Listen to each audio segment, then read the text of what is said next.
ధనస్సు రాశి యొక్క ఫలితాలు తెలుసుకుందాం. ఈ సంవత్సరం ఆదాయం 11 ఉంది ధనుస్సు రాశికి. వ్యయము 8, రాజపూజ్యం 3, అవమానం 3. ఈ సంవత్సరం ధనుస్సు రాశి వారికి 3 నెలలు మాత్రమే బాగుంది.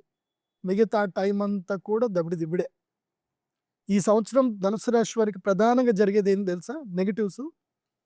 గృహత్యాగం, ఇల్లు దూరం అవ్వడము, ఇల్లు తాకట్టు పెట్టుకోవడము, బంగారం తాకట్టు పెట్టుకోవడము, తర్వాత వెహికల్స్ ద్వారా దెబ్బలు తాకడము, తర్వాత కలహాలు ఎక్కువగా జరగడము, కోర్టు కేసులు, నెగిటివ్స్ ఉన్నాయి. పాజిటివ్స్ ఏమున్నాయి అని అంటే సరికొత్త విషయాలు తెలుసుకోవడము, సరికొత్త వ్యక్తుల్ని పరిచయం చేసుకోవడము, స్థాన మార్పు వల్ల కొత్త ప్లేస్లకు వెళ్ళడము, కొత్తగా జీవితాన్ని ప్రారంభం చేయడము, జీవితం లోపల అనూఖ్యమైనటువంటి సంపద రావడము, ఇవన్నీ కూడా పాజిటివ్స్ ఉన్నాయి. నెగిటివ్స్ ఉన్నాయి, పాజిటివ్స్ ఉన్నాయి. ఇదేందో ఈ సంవత్సరం గురుగ్రహం చాలా విచిత్రంగా ఏంటంటే 3 ఇండ్లలో సంచరించేస్తున్నాడు కాబట్టి ప్రతి ఒక్కళ్ళకి ఈ సంవత్సరం 3 నెలలు కానీ, 5 నెలలు కానీ, 4 నెలలు కానీ ఎక్కడో ఒక చోట అందరికీ అదృష్ట యోగాన్ని ఇస్తున్నాడు.